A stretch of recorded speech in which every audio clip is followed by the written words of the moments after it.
Antes de atravesar este curso, lo primero que se nos venía a la mente cuando escuchábamos el término simbiosis era una relación entre dos individuos de distinta especie donde ambos salían beneficiados. Hoy sabemos que el concepto, en su sentido amplio, abarca mucho más que eso. Por eso esperamos que el paper que les presentaremos hoy refleje la complejidad y diversidad que pueden alcanzar estas interacciones. Antes de atravesar este curso, lo primero que se nos venía a la mente cuando escuchábamos el término simbiosis, el mismo se titula La codependencia de los individuos en un enjambre de especies de Nephromyces requiere de endosimbiontes bacterianos específicos. Paig et al. 2022. Este caso involucra a un tunicado del género Molgula, un apicomplejo del género Nephromyces y a diferentes tipos de bacterias. Los tunicados pertenecen al grupo de los cordados. Molgula sp es un género marino solitario que habita aguas poco profundas en la costa este y costa del Golfo de Estados Unidos. Estos desarrollan un órgano especializado ubicado en la mitad posterior del chorro llamado saco renal. El mismo tiene una forma riñonada, no tiene un conducto con conexión al exterior, es turgente y contiene concentraciones de ácido úrico y oxálico lo suficientemente altas como para formar estructuras cristalinas que se almacenan de por vida, ya que los tunicados no pueden descomponer el ácido úrico.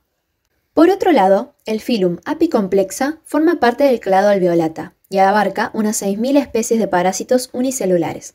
Nephromyces es la excepción, ya que forma parte de la familia Nephromycidae, que no es parásita. Es sabido que la explotación de ecosistemas con condiciones extremas o recursos escasos a menudo se logra a través de simbiosis. Uno de esos entornos extremos es el saco renal de Molgula. Dentro de este viven múltiples especies de Nephromyces que utilizan ese ácido úrico concentrado como fuente primaria de nitrógeno, y a su vez, cada apicomplejo puede albergar intracelularmente a un endosimbionte bacteriano diferente.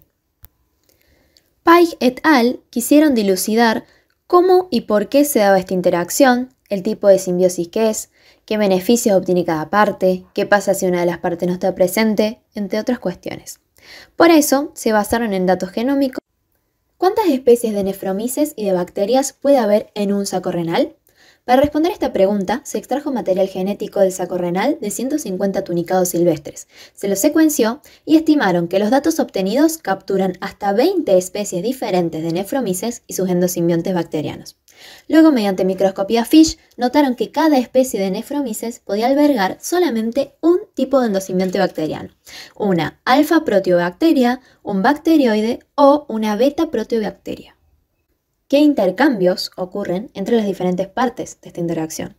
Para eso, del metagenoma de Nephromyces se recuperaron los genomas de los endosimbiontes bacterianos y se analizaron.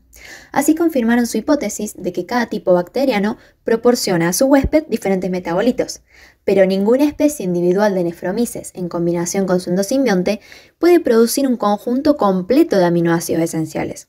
Es por eso que las diferentes especies de Nephromyces dependen de la coinfección del saco renal con congéneres que contienen diferentes simbiontes bacterianos, para poder así intercambiar metabolitos y satisfacer todas sus necesidades metabólicas. Por otro lado, Nephromyces es el único apicomplejo que aún conserva la capacidad de sintetizar y degradar purinas, lo cual parece ser un factor crítico para que éste abandonara el entorno intracelular y colonizara el saco renal, limitando el impacto sobre su huésped. Como los tunicados carecen de la capacidad enzimática para degradar purinas más allá del ácido úrico, ambos se complementan perfectamente.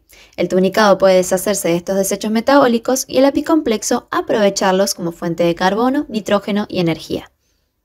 La última pregunta que nos gustaría responder es si la coinfección y los endosimbiontes bacterianos son realmente necesarios para la supervivencia en el largo plazo de Nephromyces, o sea, ¿qué pasa cuando estos no están presentes? Bueno, se hicieron experimentos con tunicados criados en laboratorio y se vio que limitar el número de especies de Nephromyces por huésped sí afectó la densidad celular y la eficiencia de transmisión. En tunicados que tenían una sola especie, los apicomplexos crecían mal y se perdían en las generaciones posteriores de tunicados. Entonces, podemos concluir que en el largo plazo, el apicomplejo no puede sobrevivir sin la presencia de otras especies de apicomplexos adentro del tunicado. Por otro lado, se demostró que un Nephromyces sin endosimbionte bacteriano puede sobrevivir y transmitirse a otros tunicados en el corto plazo. O sea, parece que puede persistir el tiempo suficiente para poder adquirir un nuevo endosimbionte bacteriano en el caso de que lo pierda. Pero si está mucho tiempo sin ese endosimbionte y no hay la concentración suficiente de metabolitos en el saco renal, el apicomplexo no perdura en el tiempo. Entonces, ya cerrando ideas, vimos que hay un intercambio de metabolitos y sustancias entre nefromices con el saco renal, entre cada nefromices con su bacteria endosimbionte y entre las diferentes especies de nefromices. Todo esto define una relación eusimbiótica mutualista que es obligada en el largo plazo, no cíclica y horizontal por el tipo de transmisión de los simbiontes.